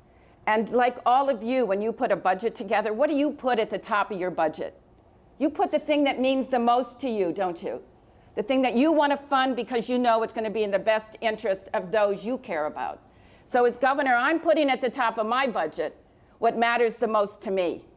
And that's education from K through 12 and working with colleges to make college affordable as well. So those are the 2 things that we can do and that I will do to make sure that we ensure every child, whether in Claremont or wherever we are in the state, has an equal opportunity to an education, because that's the foundation for all of us. That's how we will succeed. That's how businesses will be able to have what they are crying out for, is a prepared and an educated workforce where we can grow the economy to have an innovative, creative economy and reinvest in our children and in education. And that's my plan. Mr. Marchand, final word. I mean, a few points. Number one, as somebody who was a city councilor and then a mayor at a very young age, and maybe in part due to my hairstyle, and I appreciate yours as well, Scott, is easily recognizable at Hannaford's. And there is the ultimate in accountability when you are a 32-year-old mayor who is walking around with your 2- and 0-year-old, that's where my kids were at the time, getting a gallon of milk and 45 minutes later paying for it, because it became instant accountability. One of the things that I learned early on in public life that has, I think, served me well and maybe is part of the reason for the way that I've been campaigning over the last year and a half and are pretty direct and specific about the issues, is that it turns out that if you're trying to do difficult things, 40 to 45% of people are going to disagree with you to begin, and that's if you're lucky. If you only have 45% of people disagree with you, you are a blowout winner. And it means that you get comfortable very quickly doing things that are hard but are going to be necessary. In the element of ed funding as a state, because the gap is so pronounced, because there are people talking about re-engaging in a Claremont-style lawsuit, which I believe will occur sometime in the near future. Right now, if you ask, like in the UNH polling, what's the #1 issue facing New Hampshire? It continues to be, as it has for several years, the opiate crisis, addiction crisis. Over half of New Hampshireites say that is the #1 issue. Nothing else is remotely close to that in those studies. But believe you me, within the next 2 to 4 years, education funding will be right back as it was for many years in the 90s and early 2000s. It will be right back to the top. The longer we wait to move vigorously, I'm not taking the pledge. And part of the reason I'm not taking the pledge is that we need to begin moving the culture of moving to a 21st century method of raising and spending money in New Hampshire. When I tell my fellow auditors that I am from New Hampshire, they say, that's funny. Because when I want to know what 19th century governance in America looked like, I come to New Hampshire today. That is our reputation, and it means we deliver education, social services, and infrastructure in an incredibly inefficient and increasingly unfair way. It's going to lead to very difficult conversations in the next few years. We need to begin ramping up for those conversations sooner than later. Let's move to the next question. Tom Raffio, very patiently standing. Good thing you're a runner, my friend. No problem. But I did run 2 races this weekend, so I'm getting tired. But Senator Kelly and Mr. Mayor, thank you first for your service to government. And I'm speaking both as the former chair of the State Board of Ed, but also the chair of the Business and Education Coalition, and also my passion, early learning, New Hampshire, as well as a CEO who believes that education and this investment in the early years is the most important thing. So thank you for being here. One of the important facets of development that we sometimes overlook, though, is social and problem-solving development. Skills like persistence, attention, learning to play and work well in the sandbox together with others are all foundational to more complex skills that develop later. These skills that business leaders and companies such as Northeast Delta Dental identify as essential to their workforce. What will you do to make sure our public programs are supporting not just cognitive, but the social and softer skill development of children? Mr. Marchand. Sure. 2 points on that, and I appreciate the question. Number one, I used to be the director of corporate relations for the University of New Hampshire for several years. So while Chris Sununu says he sat down with 100 businesses, he did not. That was my job, so I did. And I would ask self-described conservative CEOs, heads of HR, heads of engineering, what was going to drive future economic growth and prosperity for them. You know what the #1 thing they said was? When you have outstanding early education all the way through 12 in and around a community, you win tiebreakers for the talent that they currently often have a hard time finding. So it is the business community, as much as anybody in this room, including business leaders, who appreciate the impact of getting on it at the earliest age possible for economic growth. If you look at the Quebec study, for example, with daycare, if you look at the best practices of pre-K around the country, since most states have some state funding of pre-K, we don't, we got some pretty good data to work with here. What you've described is part of the best practices, all the way to the earliest levels of professional engagement and intervention.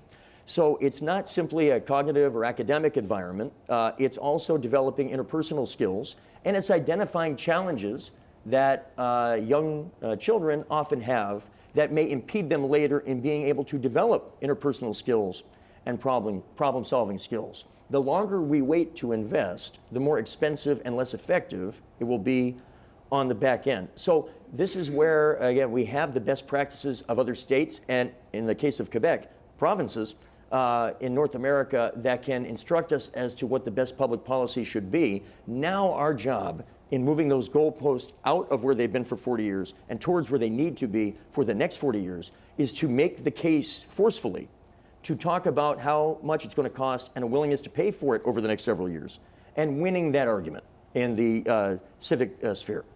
Senator, the question to you is, what will you do to make sure our public programs are supporting not just cognitive, but social and emotional development of children? Thank you, and Sure. thank you for that question and clarifying the question.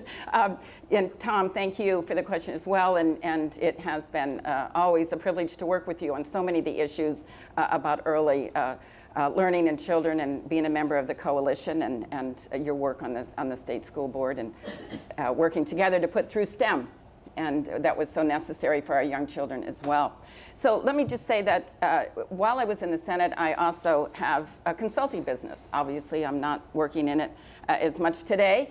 And what I did was created a Center for Civic Engagement and brought together people who don't agree with each other, people who had ideas about issues in the community that were important to them, but they wanted to be able to talk about it but didn't agree, and how do you go forward?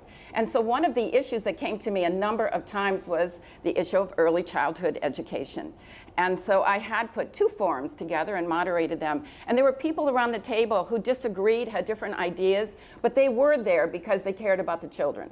And they knew that early childhood education was important, as do all of you, or you wouldn't be here today.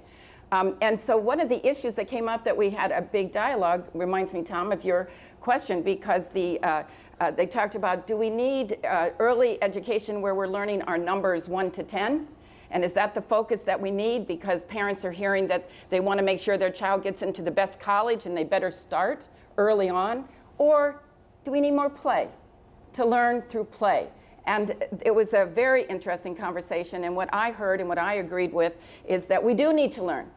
And we all, as parents and grandparents and whoever we are, want all the children that we are close to and in the state to do the best that they can. So they have to learn. But I think that we have moved too far into the academic world for children and putting pressure on them when they're so young. So we need public policy that encourages a culture of learning through play. And I think that's what's most important, because that is how we learn to communicate, how we work together, how we strategize, how we learn to solve problems. And that's the world that our children and the children today are going to be moving into. So yes, I do agree that the public policy has to change our cultural thinking about how we move and start with early learning, and it's very, very important. Thank you. We now have some questions related to the health and well-being of New Hampshire families. Next question comes from Jake Berry on parental substance use and children's well-being. Be directed to the senator first. All right. Senator Kelly, Mr. Marchand, thank you both for being here today. The wide availability and addictive potency of opioids are a large part of why we face a crisis unlike any we've seen before.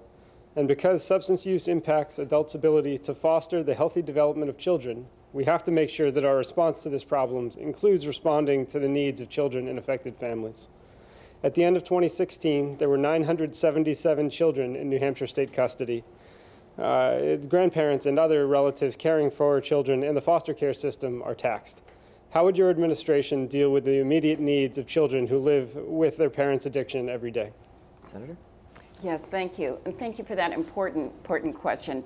You know, I meet people every day, and I don't think there is a family in New Hampshire that has not been hurt and suffered by this opiate epidemic. To begin with, it's an epidemic, and it must be treated as so. It is medical, it is an illness, and we need to look at this epidemic as we would any other medical epidemic and treat it that way, with a comprehensive plan throughout the state for prevention, treatment, and recovery. No question. So we'll begin there, take the stigma off of this opiate epidemic and treat it as an illness.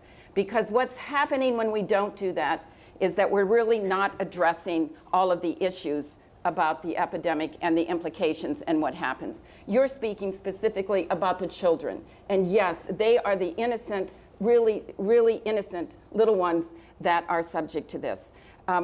I have been with grandparents who are raising their grandchildren because the mother or the father is in jail, which is not the place for someone to be who has an opiate epidemic, a medical illness. That is not the place for them to be. So we need to address this issue. I have in the Senate working on legislation that we know that the best thing is for a child to stay with their parents or their mother. But there are times that we have to step in and we have to say, for the best interest of the child, we need to protect them. And I have worked on legislation in order to be able to do that. But at the same time, treat the parents as an illness, not in jail, not to put them in jail. And again, as prevention, treatment, and recovery, as we would any epidemic. You know, we see every day that, and we talk about this, that we need to have that beginning with prevention for a child. And as I had said early on, you know, as my mother said, every child needs a nest, but our responsibility is to make sure that stays intact with leadership from the top who understands that what we need to do about this epidemic and to fund our prevention, treatment, and recovery, our drug courts to keep families intact and together while they go through this illness. But as a community and as a state, we have to make sure that all of those children are taken care of and don't fall through the crack, in particular in this epidemic. And I know that you all do in your individual what you're doing every day. But from the top, we have to make sure that we fund those processes. Thank you to our U.S. delegation for bringing funding into the state to finally address the epidemic. Our governor has not been able to fund or to bring any funding from D.C. through the Trump administration. So thank you to our U.S. delegation. Now that funding is starting to move forward and should be addressed in all of the communities in our state equally. So these young children who are innocent, we need to hold them carefully, provide the support to their families, provide the support in the community, whatever it takes, and to know that they need special care through this process, get their parents well so they can come back together and be an intact family. Mr. Marchand, the question is, how would your administration deal with the immediate needs of children who live with their parents' addiction every day?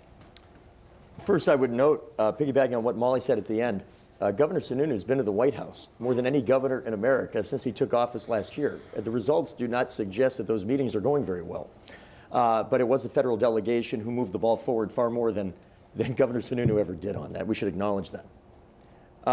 I've spent a lot of time predating running for any office in the last year and a half or so, talking to folks running recovery centers. There is a funding element that at the state level, if we say it's the #1 issue, and it certainly is, it's certainly at the top, we should be willing to fund that. I estimate an additional $8 million a year of sustainable state funding in addition to the good work happening coming from DC on this issue. They need the money for two reasons. One is I would sit down with a lot of the executive directors of recovery centers, and I'd say, show me your current budget, and then tell me your dream budget.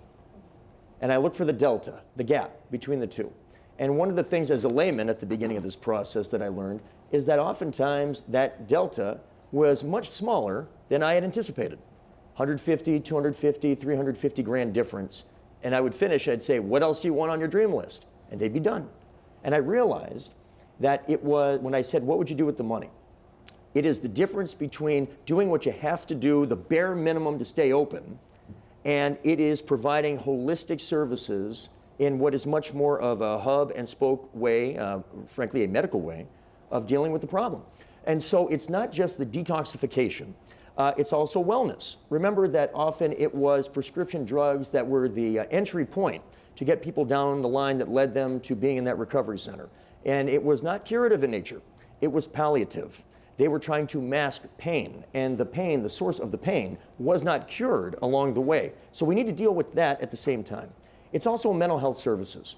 And I presume, I don't want to be too presumptuous, that there'll be a mental health related question here at some point, because that is every bit as much of a crisis in New Hampshire as the opiate crisis is. It's just that we are a little behind in a willingness to talk about it. I have a family member that has suffered a mental health crisis during the course of this campaign.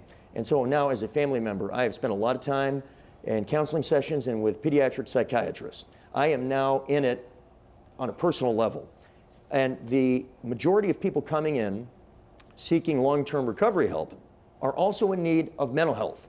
But because we use one-time sources and grants to pay, they cannot optimize their budget. They cannot make a decision about next year because they cannot say with a straight face how the money will be there next year. And if there is ever a place in state government where additional funding is appropriate and necessary to provide stability, predictability, to be able to optimize budgets for people that know what to do, but they simply cannot say with assurance that the money will be there to do it, then I don't know what the purpose of state government is. This is a core function of state government, and I estimate for as little as an additional $8 million a year targeted at the local level to the various recovery centers. We can take care of much of the delta between what their current budget looks like and what those dream budgets look like, because it also involves family counseling, peer counseling, job skills. These are the spokes that shoot off of the hub. And if we're not able to fund all the spokes, then people are going to end up back where they started. We're going to lose lives, and we're going to lose the lives of the generations of the kids that are trying to figure out how to navigate through this while their parents are seeking recovery. Thank you. Our next question is from Christina D'Alessandro. It's on the topic of paid family and medical leave, and that question will first go to Mr. Marchand. Okay. Thank you so much for both of you for coming today. Paid family medical leave was certainly an issue in the last legislative session. And we know that 69% of New Hampshire children under the age of 6 have all available parents in the labor force. Working people are often balancing work while caring for their children and for aging parents. However, 2/3 of our workforce lack access to any kind of paid family leave to care for a family member. Research shows a clear link between families' access to paid family and medical leave and children's positive health outcomes. So I'd like to ask you, do you support creating a family and medical leave insurance program to ensure all working people in New Hampshire have access to an adequate length of leave supported by partial temporary wage replacement when they need to take time out from work to care for themselves, to care for a new child, or to care for a family member who is sick or in recovery? And if so, what will you do as governor to make such a program a reality? Mr. Marchand. I have been very specific about this for a very long time. 2 countries in the world don't provide some form of federal paid family leave, and you're in one of them. And the other one's Papua New Guinea. Lesotho beat us to it last year. In the course of my candidacy, it was 3. I had to revise it to 2 countries. Lesotho got there before us, okay? This is ridiculous. Just because we have the lowest birth rate in America doesn't mean our public policy should act like we're surprised that women still get pregnant. But that's what we do with the lack of paid family and medical leave. So here's the thing. And I'm not here to ding Chris Sununu all day, but I'm going to ding him on this significantly, because he ran in 2016 as a Republican that was in the mainstream. He said, I'm for paid family and medical leave. The legislature, hoping to try to get something that had a shot to get to his desk, put something together, well-intended, get something on the books. I totally understand that. However, any reasonable evaluation of it would say it was a very weak version of it. It was a very introductory version of it with an opt-in funding mechanism, which is not the optimal way to do paid family and medical leave. But at least you could get it to Chris's desk, and then maybe he'd sign it, and we could build it from there. So it looked like it had a chance to get to Chris's desk. And he said, oh my God, this is going to involve money, as if the word paid isn't in paid family and medical leave. And then he said, it'll just lead to a backdoor income tax, which is why I tell my friends, don't take the pledge. They're going to accuse you of everything, no matter what you do. So at least open up the conversation to modernize government. So my plan is this: 0.09% payroll tax deduction, like the rest of the world does, like the growing number of states do. Do it right so that it has the money in it. It costs the median New Hampshire income about $29 a year. And in exchange, it allows us to have 3 months of paid family medical leave that can be used for adoption, birth, long-term family illness, end-of-life situation. In other words, your life, the life of everybody around you. And that is one of the ways that we communicate to the people we want to keep in New Hampshire, or that we would like to come to New Hampshire, that we understand what it's like to be them. It is a pro-entrepreneur, pro-growth element of an agenda, and I think we as Democrats need to change the narrative, that goalpost thing I mentioned. Right now, and for much of the last 40 years, we have been communicated to that you have to choose in this country. You have to choose between progressive, inclusive policies or a passion for entrepreneurship and growth. And I am here to say that the only path to entrepreneurship and growth are progressive, inclusive policies like comprehensive paid family and medical leave. Senator, the question is about paid family and medical Medical leave. leave. Thank you. If you support it, and if so, how you would Yes. make it a reality. Yes, I do support it.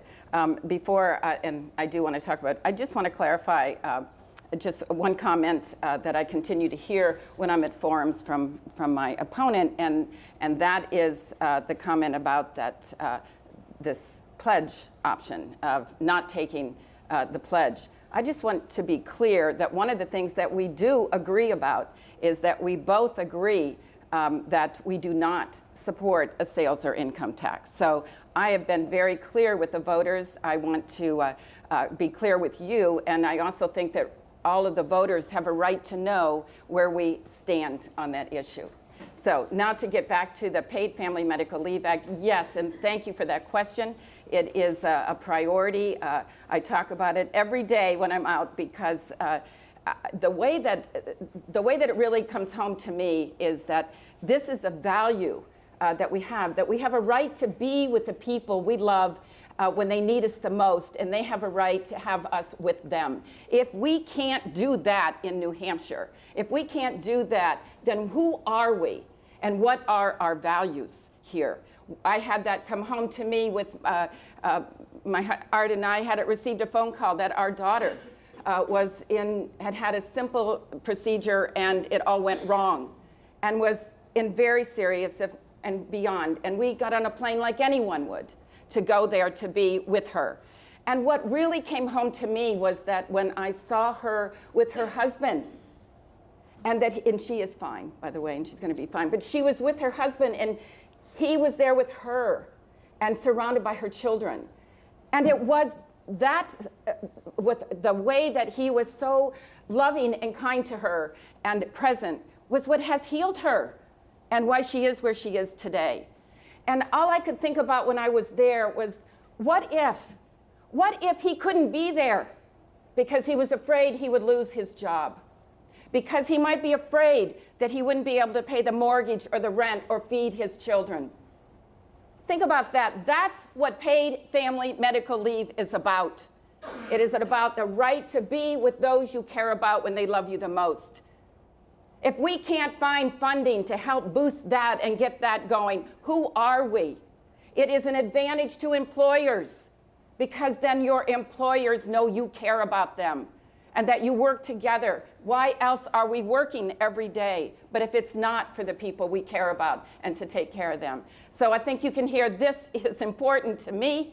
It is, if I have a bill that is the biggest priority I have, I will be present in the House and in the Senate. When those bills are before the House and the Senate, I will work it. I've worked 10 years bipartisan to pass legislation that's important to me and important to all of you.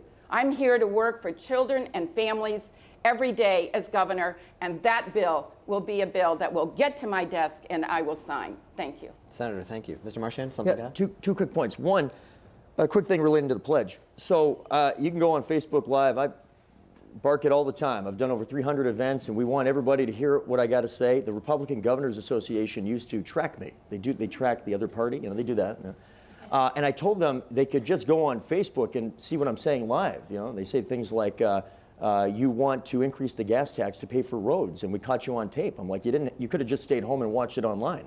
I'll say it hundreds of times because we need to do that. But in the course of the pledge, part of this is cultural. Mel Thompson and Bill Loeb set the terms of engagement literally before I was born, and it has meant that in real terms, we continue to contract the impact and the significance of state government, which is increasing the inequality in a number of ways that we deliver services, including education. It also allows me to say what I say all over the place, which is income should be a significant, if not dominant, element of how your remaining local liability is paid for, like almost 20 states in the country do. Because even past Republican governors will acknowledge that income is a better way to determine your ability to pay, because that's how you pay. And when we started the property tax system, it did not tax households. It taxed revenue-generating property, which right now has nothing to do with the way we do it anymore. So we have to make that cultural change. And what I would say with the paid family and medical leave is this.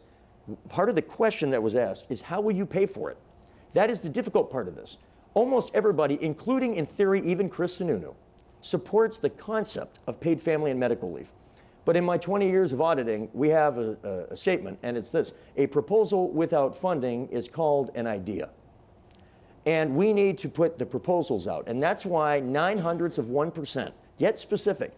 When you get specific as a candidate, you earn political capital that when you win, allows you to spend that capital in office. So it needs to be a payroll tax deduction. In every other place in the world that has a sustainable system, some form of a deduction into a shared risk pool is the way to do it, as we do other forms of employment security and so forth.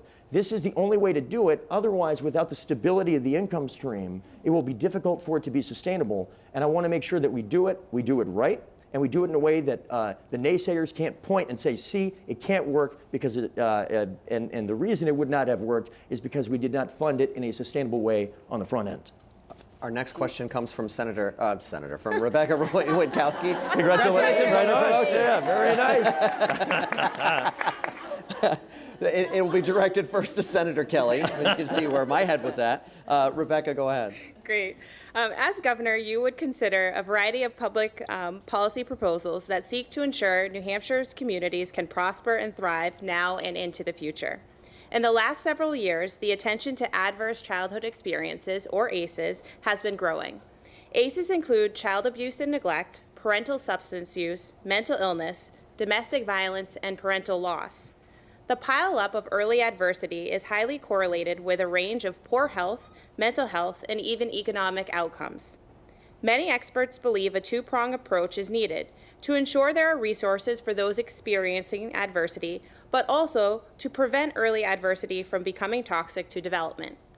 What would you do to ensure the state is operating in ways to both prevent and alleviate the impact of ACEs?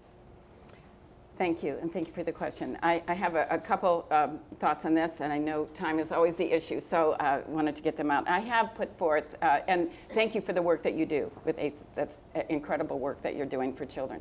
One of the things I think that is the bottom line is economic insecurity, which causes a lot of what we call toxic issues that then come to an head. So I have put together a family economic security plan that I will just go through briefly. That includes the issues that you were talking about. First of all, I would reinstate a minimum wage here in New Hampshire. You know, we have only the federal, and I would increase that to $15 an hour so that parents can be with their children and not have to work 2 or 3 jobs. What we're working for is a livable wage. We have to be able to work with parents in a comprehensive way. If they're not present, if they are overstressed, if there's not income coming into a household, it becomes toxic, and a lot of these problems rise to the top. As you know, I want to strengthen public education, and we talk about what ideas we have, what plans we have. I have a lot of ideas, I have a lot of plans, but one of the things I'm good at is I bring those ideas and plans into action. And I did establish a commission and organize a commission that is now working with child hunger. We know that 44,000 children in New Hampshire are food insecure. So that is something that I can't go to sleep at night knowing that that is happening. So I did put that together. That's another, it's toxic. If children aren't fed, if they're hungry, look at other issues that can happen in their home. We do need to create education and training so that families can continue to move on and to be who they are, have an education, bring forward livable wage. And I would help with some of those issues by expanding the student loan repayment program, include in there child care educators, so that we would then say to young people, come to our state, go to our university system for education, and we will work with you to pay back student loans for public service in healthcare. But I really believe we need to move forward with early childhood educators as well, which would make a difference in a comprehensive plan for prevention, which you were talking about. And also pass the Paid Family Medical Leave Act, and fair scheduling so that parents know if they're working hourly wages, what hours they're working. If they are told they're going to work so many hours and then they don't, they need to be paid for that, and compensation for on-time. Because the bottom line for a lot of the toxic issues we're talking about is the economy, and that causes so much stress at home and creates a lot of the issues that you're talking about. I'm recently very, very disappointed in what our governor has not done enough for DCYF, and we know that DCYF is the organization, the agency within our state that is there for abuse, neglect, and the real critical crisis that is happening for children in our state. And as we know, we received 2 reports, one in 2016, right here, audited in our own state, and then recently in 2018 from the federal government that said we are not in substantial competency in how we address children for abuse, neglect. They're falling through the cracks, and we have even incurred deaths because of it. Unacceptable, cannot work. So as governor, I would fully fund DCYF. And I would put forth the recommendations from the 2018 report, which would fund the voluntary services, which we know are so important for families, work with the communities on prevention, and we would change the ratio of caseworkers, which we now have of 1 to 40 to 1 to 12, which is the national statistic of what actually needs to happen. And I would create an independent system of care that would be prevention and throughout the state, a point of access so that all the organizations that you're involved with, that you understand the issues that are most important to you, we would have a point of service within the state that is separate from DCYF to be dealing with prevention and treatment and intervention so that we never get to the point of abuse and neglect for any child in the state. So those 2 things, I could talk about this for the rest of the day because it's so important, but I think that a plan for family economic security is what's important for income and to raise that level in every home to address with the issues that are so stressful and also make sure that we are addressing a comprehensive plan for our children on abuse and neglect through the state and agency and to fund that. Mr. Marchand, the question is, what would you do to ensure the state is operating in ways to both prevent and alleviate the impact of adverse childhood experiences? Well, you know, one thing Governor Sununu said a few months ago, he said about a surplus, we have so much money, I don't know what to do with it. So the only part of that statement I'd agree with is the I don't know what to do with it. Because there are needs that are not getting met, we are losing lawsuits. The idea that we have money sitting around is a remarkable statement. First of all, I agree. Economic insecurity and anxiety is almost always, and the growing inequality. It is exploding, that inequality, particularly in communities like the ones I was in this weekend, including Claremont. So a $15 minimum wage is the right move in terms of helping buttress up at a time when automation and globalization continues to pound away at folks on the bottom half of the income and skill set level. But it is an element of a livable wage, of the dignity of work, of the dignity of raising a family. For if you work 40 hours a week, you should be able to have a roof over your head, and you should be able to put food in your kids' bellies. And you should have reliable transportation to get you to and from what you need to get to. And you shouldn't have to worry about health care. That strikes me as a reasonable destination in public policy for us to reach. And the thing is, it's complex. So the $15 an hour minimum wage is an element of it, to be sure. But for example, the affordable housing element, which takes a large percentage of people's income in New Hampshire, more than most states in the country, is driving instability, including for young families. The number one reason why we have an affordable housing problem in New Hampshire is because of our uniquely high adherence or need of property taxes to drive how we pay for things, more than any state in America. We have, in effect, over the last 50 years, zoned out children. We have zoned out apartments. We have zoned out density and height. We have zoned out diversity of housing options within a community. Our answer for so many things is, if you don't like it, just move. Move further away from your work, which brings up, and what does it do? It exacerbates the transportation problem. It used to be that the metric was that not more than 30% of your income should go towards housing, or else you're in a bad place. Well, now it's 40% for housing plus transportation. There's an inverse relationship. The further away the housing is, the higher the transportation costs go in. So I think one thing we need in our next governor, and one that we certainly do not have in our current governor, is a systems approach to dealing with these issues. If you look at the 2 biggest things that drive almost everything we all care about, irrespective of what that issue is, the way that the politicians raise the money that get them into office, and the way that we raise the money that we spend in government, are at the floor of how all public policy ends up being influenced. So any conversation, and I believe uniquely in the public funding of elections, for example, because it's the only way you're going to change a system that's fundamentally broken and allow us to have conversations that are much better, like we want to have today, as well as identifying the sources of the challenges that make it harder for people to get insurance, reliable transportation, housing, and food insecurity. These are all complex, but they are all related.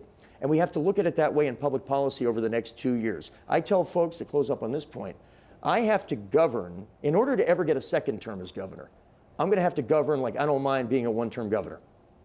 That is the only way we're going to get big things done at a time when we got 2-year terms. We have to think generationally. We have to be very comfortable with the idea that you might end up being a one-term governor because you're trying to do hard but necessary things. Okay, game reset. We have about 10 minutes to go. I have 2 more questions from 2 more questioners, and I have absolute faith we can get through both. All right. So I'd like to introduce Caleb Seymour with a question about home visiting, and it'll Hello. be directed to Mr. Marchand first. Good morning. Home visiting programs match trained professionals with new and expectant parents to promote healthy growth and development, ensure a safe environment, and connect parents to essential resources. Research has shown that these voluntary home visiting programs work to reduce healthcare costs and increase family self-sufficiency. Yet the vast majority of families in New Hampshire do not have access to home visiting programs. Would you work to increase access to voluntary home visiting, and if so, how? It's a good question, and it gets back to a common theme of the day about early intervention provides remarkably exponentially better outcomes on the back end. So first, something that you imply in your question is the inequality of access and opportunity on this issue. And by the way, on almost everything we're talking about today, depending on where you live. If you live, generally speaking, in southern or southeastern New Hampshire, you're generally going to have access to resources that you are not going to get in western and northern New Hampshire. For example, and not to harp on it, but I always bring this up, in terms of pediatric psychiatric access, there are whole swaths of the state with literally 0 pediatric psychiatrists. Coos County, Grafton County, I think most of Sullivan County. This is the same concept. So when I think about public policy, it's one reason I've traveled, over 300 of these events, because the conversations actually are quite different if I'm having this conversation in Rye versus when I'm having it in Claremont. And this comes up in a place like Claremont, and it does not come up in a place like Rye, at least not often. So I absolutely am committed to it as part of the holistic vision that early intervention is the best return on investment. And I'm willing to make the case to people across the ideological spectrum that if you don't just do it because it's from the heart, do it from the wallet. Make the argument that a pro-growth, pro-entrepreneurship, pro-jobs agenda is one that funds early intervention in all the ways that we're talking about today, to give people that are in often the most vulnerable positions the knowledge and access available. So when I say additional revenue, the lion's share of it goes to helping fund education at the state level at a higher level to get ahead of the likely lawsuit. And then most of the rest of it actually is pointed at the young edge of investment because of the return, and this would be an element of it. Senator, would you work to increase access to voluntary home visiting, and if so, how? Yes, I would. I will just step back. As you know, I was a new mother once, and I know what that's like. And everybody kind of looks at you like you know what you're doing, right? And it is a very difficult job. And it's a huge responsibility. The biggest responsibility we have is nothing more in our lives we love more, but it is one of the hardest jobs. And I don't know if many of us as mothers and you as fathers could get through that if you didn't have a support system that was there for you. Some were lucky to live near family, that is that support system, but many of us did not. I early on was a La Leche League leader, and that's what I did, was to provide support for mothers in making choices about breastfeeding. And it was something that we all needed to do and learn together, and to be able to support that choice and to feel like we were providing for our children what we wanted to do. We need to expand that kind of thinking and acceptance in our culture, that we are a community together and that we need to be able to help each other. I think there are so many families that would embrace mentoring, whether it's with a newborn or with a 2-year-old. How do you read to a 2-year-old? Why that's so important. Healthy food, how we can do this together. Not waiting until it's a crisis and there's a problem and people fall through the crack, and so do the children, and they lose out. So I think the mentoring programs have to be culturally accepted. One way we do that is you have a leader as governor who speaks to that, understands that issue and the importance, and follows that up with funding for mentoring programs that many of you have started and are doing. I know it is part of the 10 points for recommendation from Spark, and I would support you all as governor to make sure that we move forward with that. We would have to comprehensive with our medical profession as well, and as I said earlier, to encourage young people in college to move forward in those kinds of professions as well, to be able to be available for mentoring. But yes, that is very important. Senator, thank you. We have time for one more question from Celissa Hoyt on the topic of family resource centers. Thank you. Good morning. During the family life cycle, every family faces challenges. We know that family resource centers and home visiting programs can help families be resilient in the face of hardship. New Hampshire has a few, but not nearly enough family resource centers. Do you support sufficient public funding for family resource centers? If so, how would you fund them? Senator? Well, you know, my answer to that is that, as we talked just a few minutes ago, and I think you heard me explain how important that is, and what we are all coming to right here in this last moment in this discussion with all of you, is the importance of that child. The importance of that child to be able to thrive here in New Hampshire and be who they are. Because if we don't, we all fail. We all suffer. And we know that to be true. And that's why you're here, and that's why you're so committed. So all of the issues that we're talking about are so important. And we talk about exactly how do we fund those? Where does that dollar come from? You know what sometimes my answer is? If we can provide tax breaks to 3% of the wealthiest corporations, then we will find the funding to take care of what is most important to us, is our children. And that's the way that I look at this, again, as a priority, to come together to do that. I will not accept the fact that we cannot find funding in our budget, in our general revenue, that cannot take care of what is most precious to us, is our children, to educate them, to make sure they are not subject to abuse and neglect, and to make sure they thrive. I do not accept that. And that will be a priority, as I said, for me, is our children, investing in education, investing in each of their lives, and making our culture a place where that's most important. I've always thought that, like, I don't even know what, every day if every school gets out at the same time, but it's close to 3 o'clock, right? What if everybody's cell phone went off at 3 o'clock in the afternoon, wherever you were?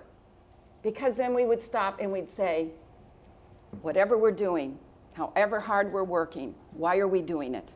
What are the decisions we're making? These decisions are for our children. And it would be a reminder to everyone. And I'd like to do that every day at 3 o'clock to remember that that's most important. If our children grow and they thrive, we do too. So does our economy. And we reinvest that into a community that is a caring community. And that's the kind of New Hampshire that I want. I want a New Hampshire where everyone has the opportunity to move forward and to thrive. And that's where we start, with that child, and that we all care. And it is a part of our responsibility as a community. It's not just about the economy. It's a moral issue that we have. And we all have that responsibility. So I will not accept the fact that we cannot fund these important resources and programs that are necessary for us all to excel and to be who we are in this beautiful country, in this beautiful state where we all live and want to thrive and be the very best that we can. Thank you. Senator, thank you. Mr. Marchand, the question is, do you support sufficient public funding for family resource centers? If so, how do you fund them? The short answer, and then we'll get to what it's kind of like a closing statement for us, I think, in effect, is I think it's clear that I am willing to raise the money that we need to do the things that matter most, and the things that matter most begin the earliest stages of life. So that's the values on that. But to me, the Democratic Party at its best is when we understand and fight for equality of opportunity. And that is less present now than it has been in my lifetime. The gap in opportunity between have and have-nots is wider now than it's been in my lifetime. I was born in Manchester to a couple immigrants. My mom didn't graduate high school and my dad didn't go to high school. I grew up about a mile from here. We bounced around a lot. My dad's a carpenter. Like I said, he works here now once his knee gets better. He was waxing floors on the overnight shift where the Market Basket on Elm Street is now. It was a department store if you go back to 1974 when I was born. He couldn't hear my mom. There was no cell phone, so they couldn't find my dad until I was basically entered into the world, which made for a stressful entry into the world. When you look at the next 20 years of my life, bouncing around on the west side of Manchester as an immigrant's kid, if it was not for Gosford Park Elementary School in Ward 11, and teachers like Mrs. Gogan and Mrs. Heward and Miss Tessier, there is no way a kid like me gets an opportunity to do what I'm doing right now. That is the power of public education. If we had had universal health care in 1990, my parents would not have had to file bankruptcy because we didn't have health insurance when my mom had a heart attack at 39 years old.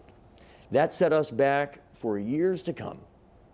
And that was the loss of opportunity. And yet, through all of these moments, they keep pushing because that's what people are trying to do. But they need to know that the folks that they're electing, A, understand what it's like to be them, and B, understand the importance of making sure that if they're willing to work their you-know-what off, that we're going to be there to try to maximize equalization of opportunity. Back in January, a family member of mine, we've done all right. A family member of mine made an attempt at suicide and was unsuccessful. And I think it's because there wasn't a gun in the house, which is why I got a 7-point plan to take care of guns. It was a drug overdose attempt. My wife is on the board of Seacoast Mental Health because she has in her family past mental health issues. So we knew what to do. We knew who to call. We had to wait in an emergency room for several days while we were waiting for an access to a pediatric facility. And we got it. The thing that scares my wife and I the most right now is that our pediatric psychiatrist will take another job. Or that our counselor will leave because we know how little she makes. And we know she could make more money doing almost anything else. But she stays for now. But we knew what to do.